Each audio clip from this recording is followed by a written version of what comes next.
My child, this cannot be set aside. I am speaking to you right now because you are standing closer to a significant loss than you currently understand. And most people never recognize how close they were until the moment has already passed them by. I did not allow these words to reach you through coincidence, and I did not arrange this moment casually. I am calling out to you with a genuine urgency because the ground beneath your life is shifting even now.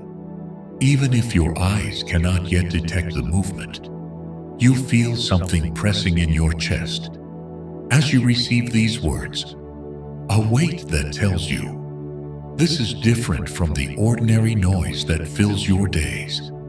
That sensation is real. This moment is not background noise.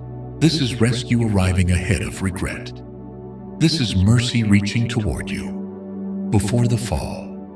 Do not assume this moment will come back around to you in exactly this form. Do not tell yourself you will return to this when things settle, when you have more clarity, when life gives you permission to slow down and to listen. I allowed you to reach this moment because it is a genuine opening, and openings do not remain available indefinitely. Some close quietly, without announcement, and those who hesitated only understand what they lost. When the atmosphere changes and the door is no longer where it was, if you walk away from this right now, you will find a way to convince yourself it was nothing significant. You will reduce it to just another message, just another emotional moment, just another voice competing for your attention. You will fill the space left by this with something smaller and faster and easier to digest. But later, when something precious slips from your life, when peace becomes elusive and confusion moves in to replace it, you will circle back to this moment in your memory. You will recognize the exact feeling you had, right here, right now. The awareness that something was being offered, and you chose not to receive it. I do not say any of this to threaten you. I say it because I love you enough to tell you the truth before consequences arrive to tell it for me. I am reaching toward you with everything urgency knows how to do, not to produce fear in you, but to produce wakefulness. What is approaching will reveal clearly who was paying attention and who was not. The season is coming when familiar comfort will no longer be sufficient to cover the emptiness underneath it, when ordinary routine will no longer serve as adequate shelter from what needs to be addressed, when the excuses that have felt like wisdom will be exposed as the delays they actually were. Many people will be caught completely unprepared, not because they were unloved, but because they kept choosing not to listen when love was speaking with urgency. I see the paths that are converging in your life right now, decisions forming quietly inside your habits, your thought patterns, your silences. Every small choice you make is pointing somewhere, and some directions, once traveled far enough, cannot be reversed without significant cost. This is not a general broadcast sent to everyone equally. The urgency you feel is personal, because it is meant to be personal. I do not speak this way for every soul in every moment. I speak this way when something matters, with the kind of weight that does not allow for gentle indirection. When time has grown narrow, when the cost of my voice remaining soft has become too high, this is your opportunity to receive what I am about to say, not because I will stop loving you if you don't, but because moments of genuine divine interruption arrive with a responsibility attached to them. I see what you have been quietly setting aside. I see the small compromises you have labeled as harmless, the postponements you have dressed as wisdom, the inner alarms you keep silencing, because responding to them would require something of you. You have been telling yourself there is still plenty of time, that nothing is truly urgent, that you will address it all when circumstances cooperate. But later is not a guaranteed destination, and the comfort of the present moment is not the same thing as safety in what is coming. The enemy does not typically rush people toward destruction in ways they would recognize and resist. He is far more patient and far more subtle than that. He eases you into a comfortable sleep. He works to convince you that nothing is wrong, that everything is manageable, that there is no real urgency anywhere. And he continues this work quietly until the things that mattered most are already gone. That is precisely why I am speaking now, before damage becomes something you have to live with, rather than something you can still prevent. You are closer to losing something genuinely precious than you currently recognize. It may not have a visible name yet. It may not be something you can point to and measure, but it is forming beneath the surface of your daily life. Peace that sustains you, clarity that guides your decisions, the specific sensitivity of your spirit to what I am doing and saying, the sharpness of your ability to discern what is true and what is constructed to deceive you, the intimacy between us that once felt alive. These things do not disappear in a single dramatic moment. Most people lose them gradually, incrementally, by choosing not to respond to moments exactly like this one. I know you are carrying more than you admit. I know part of you is looking for rest, for a pause from the weight of being required to respond, to change, to step into what you have been avoiding. And ignoring this might feel like a form of rest in the immediate moment. But genuine rest does not come from avoidance. Real rest comes from alignment, from the relief of finally stepping into what you are being called toward, instead of continuing to run from it. I am not asking you to panic. I am asking you to pay attention, with the full weight of what that word actually means. You may be asking yourself why I sound this way, why there is no softness wrapped around this particular call. Understand this clearly, my child. When something dangerous is approaching, love does not lower its voice to a comfortable murmur. When someone you treasure is moving toward a fall, love does not wait for a more convenient moment to speak. Love raises its voice, not in anger, but in the desperation that genuine care produces when it sees what is ahead. I would rather disrupt your comfort right now than watch you walk into something that will cost you far more than this disruption ever could. I would rather interrupt what you are doing than stand silent while you move toward regret. You have been asking for answers. You have prayed for clarity. You have asked me to speak in ways you could hear and understand. And now that I am speaking with plainness and directness, the temptation will arrive to question it, to minimize it, to find a reason why this particular response to your prayers does not quite count. Do not make the mistake of asking for a sign and then dismissing it because it arrived in a form that required something of you. This is the answer. This is the warning. This is the lifeline being extended before the fall, rather than after it. There are things you need to stop doing, things you need to begin doing, things you need to release immediately if you want the protection available to you in what is coming. Delay will feel harmless, right up until the moment it reveals its true cost. Patterns of disobedience feel small and isolated until they reveal themselves as a direction you have been traveling. Indifference feels like a neutral position until it reveals itself as a form of emptiness.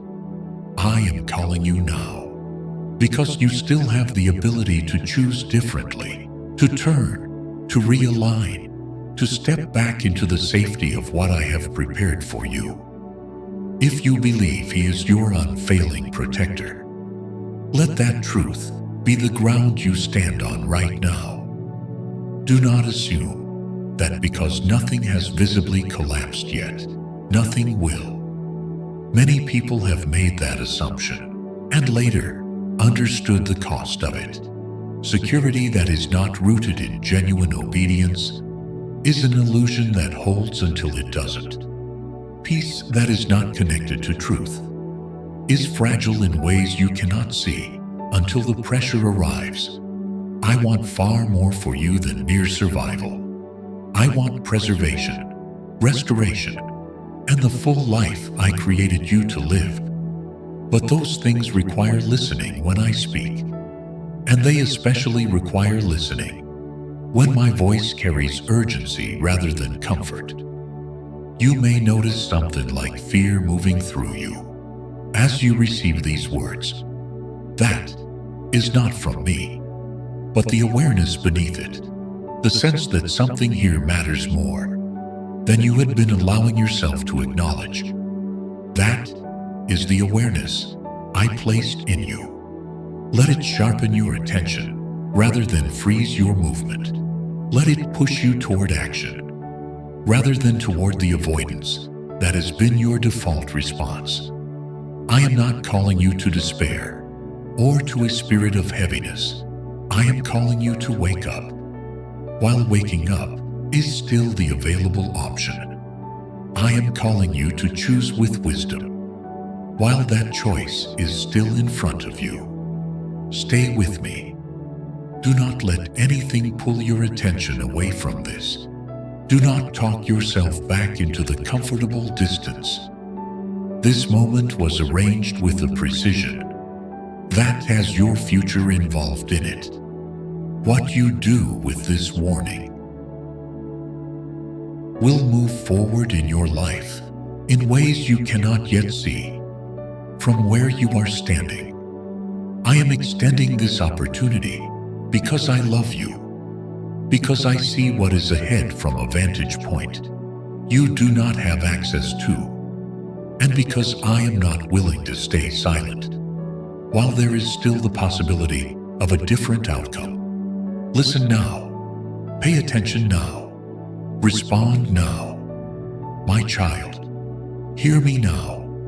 Not when you feel more settled, not when life becomes less demanding, not when you have gathered enough energy to properly engage. Now. This message exists in this moment because the time you believe stretches out comfortably ahead of you is not as wide as it once was. I am not speaking to you from a comfortable distance. I am pressing into this moment with urgency because something has shifted in the landscape around your life, and the silence you have been relying on to insulate you is no longer sufficient protection. What you allowed yourself to overlook in previous seasons, you can no longer safely ignore. What you postponed before is no longer available for indefinite postponement. I am speaking now because the narrowing has begun, and every choice you make from this point forward carries a weight it did not carry before. This is something you need to understand with clarity. Time has genuinely narrowed. Doors that once remained open without requiring any effort from you are beginning to close. Opportunities that waited patiently are now in motion. The season in which you could remain undecided without bearing the consequences of that indecision is ending. I am not saying this to alarm you beyond what is useful. I am saying it to wake you up fully. There was a season when hesitation was absorbed without significant cost, when indecision was cushioned by a patience that allowed you to take your time. That season is giving way to something that requires a different response from you. Not because I am less merciful, but because what is ahead requires clarity, alignment, and genuine engagement from you. I cannot carry you forward into what I have prepared while you remain standing still, pretending the landscape has not changed. This message exists now because what is coming will not accommodate your timeline. It will not pause while you gather your courage. It will not slow itself to match the pace you choose. If that pace is one of distraction and avoidance, I see the path ahead with a clarity you do not currently possess, and I see where delay leads. I see where continued silence leads. I see what happens when warnings are received and reduced to something manageable and then set aside. That is why I am pressing through your routine right now and interrupting what you are doing. This is not coincidence. This is mercy arriving before consequences do. You did not arrive at these words through the mechanics of chance. I allowed you to see this because I am extending protection, not punishment, rescue, not condemnation. You are not here because you are elevated above others, but because you are willing to let the weight of truth land on you, rather than deflecting it before it can do its work. Many encountered the same moment and moved past it without stopping. Many felt the nudge and chose to silence it. Many recognized the urgency and covered it with noise. But you stayed long enough to hear. That alone tells me something true about you. Do not mistake mercy for something harmless and without expectation. Mercy warns. Mercy interrupts ordinary movement when something serious is approaching. Mercy raises its voice when danger is near enough to matter. If you receive mercy and treat it carelessly, you do not escape the consequences that mercy was trying to prevent. You only delay your awareness of them arriving. Distraction does not make the approaching thing disappear. Delay does not cancel outcomes that have already been set in motion. Walking away from this moment does not reset what the moment was trying to address. What you do with this warning will continue to matter, even if you work to forget it.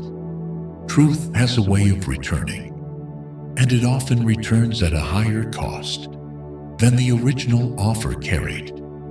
You have been operating under the belief that staying quiet would preserve your current situation. You have concluded that avoiding confrontation, avoiding hard decisions, avoiding genuine response would maintain the peace you have constructed. But that silence will no longer serve as shelter in the season ahead. What you refuse to address will find ways to address you. What you will not confront will grow in the space your avoidance provided. What you keep deferring will eventually demand your attention in ways that are less gentle than what is being offered right now. I see how available the impulse to minimize this is to you. I see how quickly the mind reaches for a way to reduce the weight of something that is pressing genuinely. I know how natural it is to look for the exit when truth is making the room feel tight. But understand something clearly. Leaving right now is not a neutral non-decision. Walking away is a choice that points in a direction. Ignoring is a decision that carries consequences of its own. Every movement of your attention either draws you closer to the safety I am offering, or further from it. There is no standing still inside a moment like this. This message exists now because you are standing at a narrowing place where two paths are still accessible, but not for much longer. One path leads toward alignment, protection, clarity, and the full life I intend for you. The other leads toward a gradual erosion, a growing confusion, and a loss that will not announce itself loudly until it has already taken significant things from you. I am not dramatizing. I am not reaching for effect. I am telling you what I see. From a vantage point your current position does not allow you to access. You have been telling yourself there is more time. You have been reaching for later, as though it were a guaranteed location you could always arrive at when you were ready. But later has already been costly in ways you have not fully accounted for. Sensitivity to what I am doing in your life, the quickness to respond when something needs to be addressed, the boldness that once marked your obedience, the hunger for truth that once drove your seeking. These things do not vanish in a sudden, loud moment. They fade when urgency is repeatedly dismissed. Encountering this message is mercy. Mercy, because I am still offering you clarity before the confusion has time to deepen further. Mercy, because I am still calling your name before the noise of everything else covers it completely. Mercy, because some of what is forming can still be redirected if you respond now rather than later. Do not treat this mercy as something you can afford to be casual about. Do not confuse the patience I have extended with permission to continue as you have been. You are not being singled out to be frightened. You are being singled out to be protected. I see pressures forming around you that you have not fully identified yet. I see patterns trying to reassert themselves in your life. I see the enemy calculating on your fatigue, your tendency to defer what is uncomfortable, your habit of postponing what requires genuine courage to address. And I am stepping in now, because if I wait, the cost of redirecting you will be significantly greater than it is at this moment. I would rather warn you while the warning is still gentle than rescue you from something that required you to go through it unnecessarily. This is why the moment you give your attention to matters. This is why delay has real consequences. This is why receiving this and walking away without genuine response carries weight you should not dismiss. Because moments of genuine divine interruption are not endlessly repeated in identical form. When truth is presented and set aside, it does not always return in the same gentle packaging. Sometimes it returns through circumstances that are harder to receive. Sometimes it returns through loss that could have been avoided. I do not want that for you. I want you to respond. While responding is still the gentle available option. You may feel resistance rising as you receive this. You may feel pushback, doubt, irritation at the weight of it. That response does not mean this is not genuinely from me. Often the strongest resistance surfaces precisely when truth is pressing against patterns that have felt safe but have been working against you quietly. Comfort does not equal safety. The familiar does not equal what is good for you. A false calm is not the same as genuine peace. I am calling you out of the illusion of false security and into the genuine article. What you do after receiving this will shape the coming season of your life. not always dramatically on the surface at first, but deeply in its effects. Alignment now will spare you from losses that are currently still preventable. Attention now will protect you from a regret that has not yet had time to form.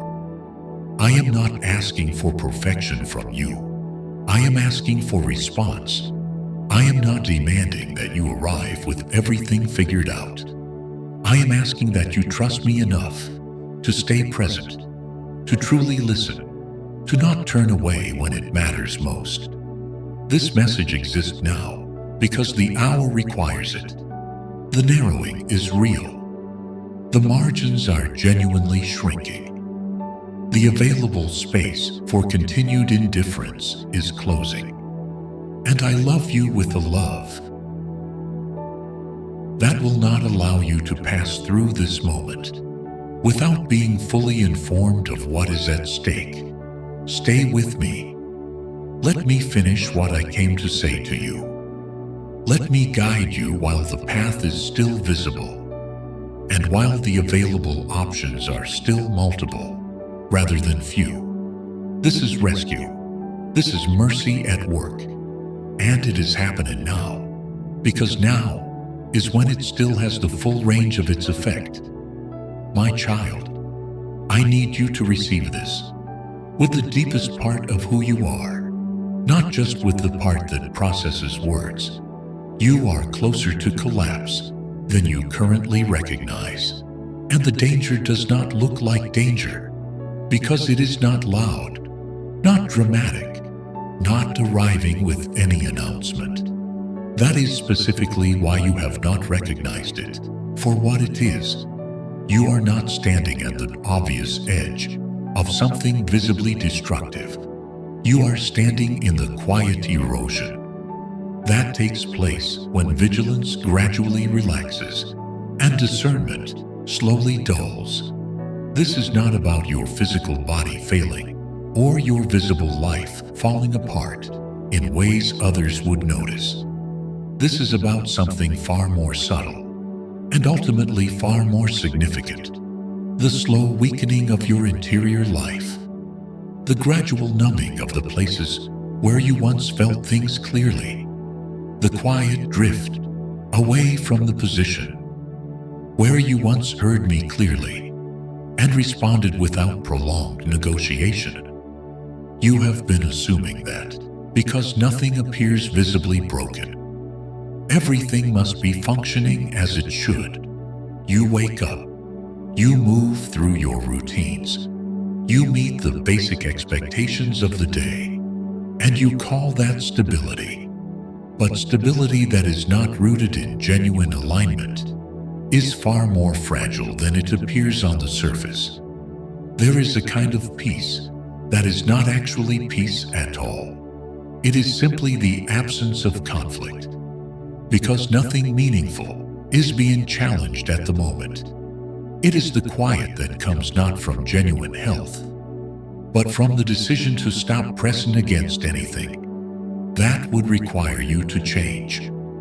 That is the peace you have been resting in, and it has been costing you things you have not yet noticed missing. The danger you face is invisible, precisely because it does not announce itself. It does not crash into your life with the kind of force that demands immediate attention. It settles in instead. It whispers that you are fine, while you are gradually losing sensitivity to what matters. It says there is no rush, while the calling I placed on your life is being quietly delayed. It says this is simply how things are now, while your appetite for genuine truth is shrinking, and your tolerance for compromise is expanding. This is how collapse actually begins in most lives, not with catastrophe, but with comfort. I see how routine has wrapped itself around you. The same patterns repeating, the same habits reinforcing each other, the same methods of soothing discomfort that have been in use for so long. You no longer notice them as choices. You tell yourself this is simply life as it is, but routine has become a place to hide, and comfort has become something that sedates rather than restores. You no longer notice what you once would have recognized immediately. What once produced immediate conviction in you now produces only a mild discomfort that passes quickly. What once sharpened your discernment has faded into a vague unease that you have learned to live alongside without addressing. Where you once responded to what I was saying with speed, you now delay. Where you once moved in obedience without extended negotiation, you now find reasons to wait for better conditions.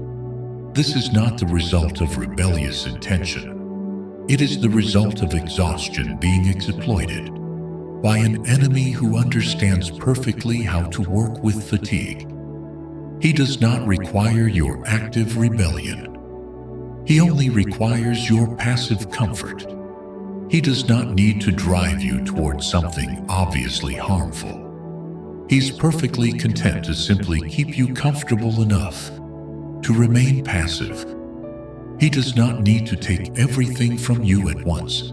He's patient with gradual, quiet, unnoticed theft. Understand this clearly. The enemy works quietly, precisely because quiet theft is the kind that goes undetected longest. He does not bring chaos when a comfortable sleep is more effective. He does not send storms when a gentle numbing will accomplish more. He blurs your focus. He softens your urgency. He works to convince you that nothing is genuinely wrong, because nothing feels acute. And while you rest in that conviction, the erosion continues. You are closer to spiritual collapse than you think, because your discernment has been losing its sharpness. You no longer sense the check in your spirit the way you once did. When something was moving in the wrong direction, you rationalize things you should be resisting. You tolerate things you should be confronting. You postpone things that require immediate attention. This is not a description of growth. This is a description of drift. You are closer to emotional collapse than you realize, because you have learned to manage pain rather than bring it to me for genuine healing. You keep yourself in motion. You distract yourself with what is immediately available. You soothe the surface of things with temporary comfort. But unresolved wounds do not disappear simply because you stop giving them attention. They wait, and they leak into the places you least want them to appear. Into your responses, your decisions, the distance you maintain from people, and from me. You find yourself reacting from a defended place more often than responding from a grounded one. You have been withdrawing where you used to engage, growing numb in places that once registered things clearly. You are closer to relational collapse than you think, because avoidance has been replacing honest connection. The difficult conversations that need to happen are being perpetually delayed. Truth that needs to be spoken is being swallowed to preserve a surface peace that is not actually holding the relationship together. What is not addressed accumulates as resentment. What is not spoken creates distance that both parties eventually stop trying to cross. What is not healed becomes a barrier that everyone pretends is simply not there, until one day the gap is too wide to address without significant pain. You are closer to the collapse of your God-given purpose than you realize, because delay has quietly become your default response to what I call you toward.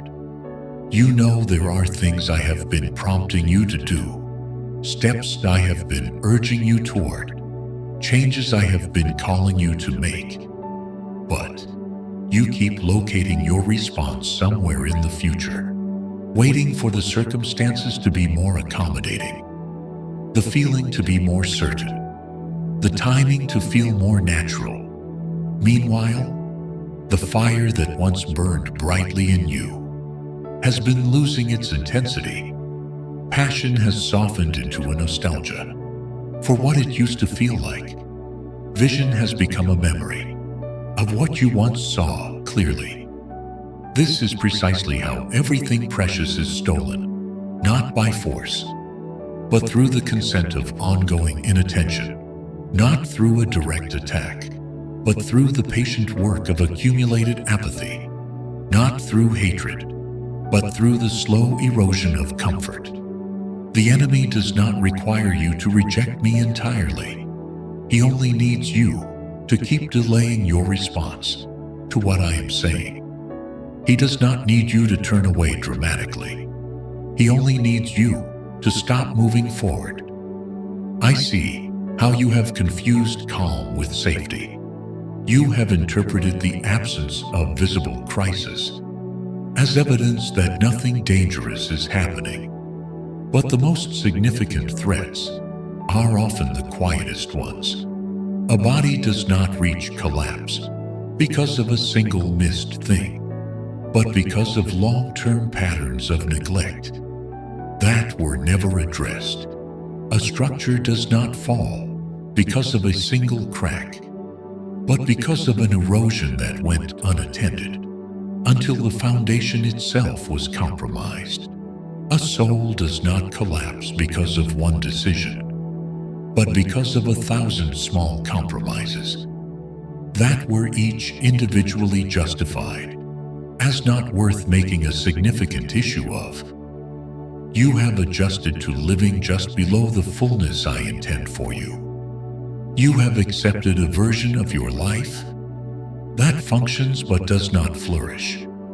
You remember what it felt like to be sharp and alive, and genuinely responsive, deeply connected to what I am doing. You remember it the way you remember something from a previous season, faintly, as though it belonged to someone you used to be. And rather than recognizing that memory as a signal of loss and responding accordingly, you normalized the distance. You told yourself this is simply what maturity feels like, what adulthood requires, what reality eventually produces in everyone. But that is not maturity. That is a warning that has been waiting for you to read it correctly. If he is guarding every corner of your heart, let that truth be your anchor right now. I am not speaking to produce shame in you. I am speaking to wake you up before the loss becomes something you have to recover from, rather than something you can still prevent. You are not beyond rescue, but you are closer to the kind of loss that produces regret than you have been acknowledging. And the longer comfort keeps you from recognizing the danger, the harder the recognition becomes when it finally arrives. That is why I am interrupting you now. That is why I am speaking with this directness, rather than softening what I need you to hear. Because if this continues without being addressed, the collapse will not feel sudden to you when it comes. It will feel confusing. You will find yourself far from where you started, without a clear understanding of the journey that brought you there. Do not underestimate the cumulative power of small neglect. Do not assume that the absence of collapse means the presence of genuine health. You can be functional and still be drifting. You can maintain the appearance of stability and still be eroding beneath it.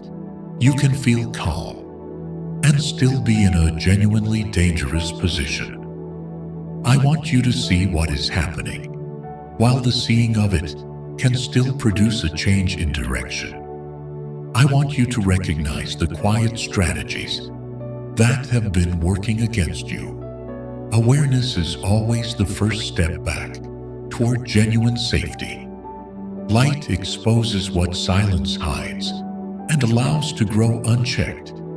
You are not without the ability to respond to this, but you must stop treating stillness as though it were the same thing as security. You must stop reading the absence of immediate crisis as confirmation of genuine health. You must stop assuming that gradual loss is without consequence, simply because the consequences arrive gradually, rather than all at once. My child, I will tell you plainly why the majority of people will set this message aside, even as it speaks directly into their actual condition, even as it reaches them at the precise moment they need it most. It is not because they failed to hear. It is because hearing requires humility, and humility costs something that pride is not willing to pay. Pride closes ears before truth has finished speaking. Pride convinces the heart that warnings of this kind are intended for someone else, that urgency is exaggeration, that correction is something other people require. Pride whispers that things are fine, even when the foundation is showing cracks that need attention, and so many will move past this message, not because it lacks truth, but because truth is threatening the image they have constructed of themselves as self-sufficient, in control. And beyond the need for correction, there is also the blindness that comes not from disbelieving in my existence, but from disbelieving that I still intervene in this way, still warn with this kind of directness, still speak with genuine urgency into individual lives. Many have grown accustomed to treating what I say as conceptual material, rather than as actual instruction that requires a response. They have developed a framework in which truth should always arrive gently, comfortably, in a form that does not press or demand. When truth arrives with weight attached to it, when it presses rather than simply comforts, they label it extreme, or unnecessary, or manipulative. This allows them to maintain emotional distance, while convincing themselves they are still genuinely engaged with what I am saying. Fear of change will prevent many from receiving this fully. Something in them senses that taking this seriously would require something to shift. A habit would need to be surrendered. A pattern would need to be broken. A false sense of security would need to be released for something real. And the fear of losing what is familiar rises at the very thought of it, even when the familiar thing has been slowly working against them. They will choose predictable pain over uncertain freedom. They will choose unknown discomfort over the transformation that requires genuine trust. So they close their hearts, not from lack of understanding, but from fear of what genuine obedience would cost them.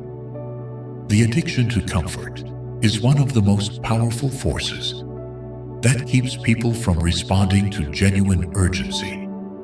Comfort dulls awareness over time. It convinces the soul that nothing needs to change, as long as life remains at a manageable level. It trains people to move away from anything that disrupts their equilibrium, even when the equilibrium itself is false. They have learned to scroll past conviction, to mute the inner alarm, to surround themselves with voices that confirm rather than challenge. And when something confronts the comfort they have built their days around, they reject it, not because it is wrong, but because it is inconvenient. Resistance to correction runs deeper than most people acknowledge in themselves. Correction requires admission of error, and admission threatens the ego's investment in a certain self-image. Many would rather find a way to reinterpret truth than repent of what it reveals. They would rather debate the tone or question the method than simply obey what is being asked. They look for the flaw that will allow them to remain unchanged while feeling justified in that choice. They do not yet understand that correction is not a diminishment, it is protection, arriving in the form that is actually required. This is why ignoring divine urgency has always been the pattern that costs people the most. Warning comes, and delay follows, and consequences arrive, and regret comes too late to prevent the loss that the warning was trying to protect. The pattern does not change because the human tendency does not change. Without genuine decision, warning comes, people find reasons to wait, consequences arrive, and the understanding of what was being offered comes after the window for receiving it has closed. Ignoring truth does not stop consequences from forming. It only delays the moment of awareness that they have arrived. You cannot indefinitely postpone outcomes that are already in motion. You cannot silence truth without bearing the cost of that silence. The consequences of ignoring genuine urgency are not always immediate, which is exactly why people are deceived into thinking they are exempt. They assume that because nothing happened in the immediate aftermath, nothing will. But consequence is cumulative. It builds layer by layer, quietly, until the weight of it becomes too significant to continue managing. Many will set this aside because they believe warnings of this kind are for someone more obviously broken than they consider themselves to be. They do not recognize that the most significant danger often lives with those who appear stable and functional and together on the surface. Pride convinces them they are above the kind of collapse I am describing. Comfort confirms for them that they are safe. Routine grounds them in the illusion that they are solid. And while all of that is happening, the erosion continues beneath what is visible. Others will set it aside because it threatens the narrative they have built about themselves and their choices. They have spent significant time constructing justifications for their delays and explanations for their compromises and defenses of their decisions. To genuinely receive this would require admitting that some of what they justified was actually costly, that some of the delays were genuinely damaging, that some of the compromises were more significant than they allowed themselves to acknowledge. And protecting the narrative feels less painful in the short term than protecting the future.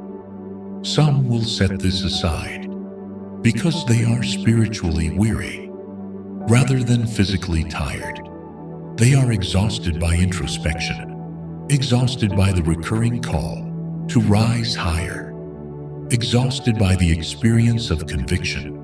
They want rest, and they are reaching for it in avoidance rather than surrender. They have mistaken the numbness of disengagement for the peace of genuine rest, and when urgency reaches them, it feels like another demand being placed on an already depleted reserve. They do not yet see that ignoring the call is what is actually deepening the exhaustion they are trying to escape. Others will set it aside because their attention has been fragmented by a life of constant rapid consumption. They are not accustomed to sustained focus or extended honest reflection. A message like this requires stillness and honesty and a kind of courage that does not come naturally to someone who has been moving too quickly to develop it.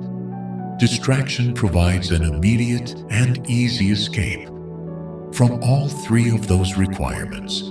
My child, do not follow the pattern of the many. Truth has never been embraced easily by the majority.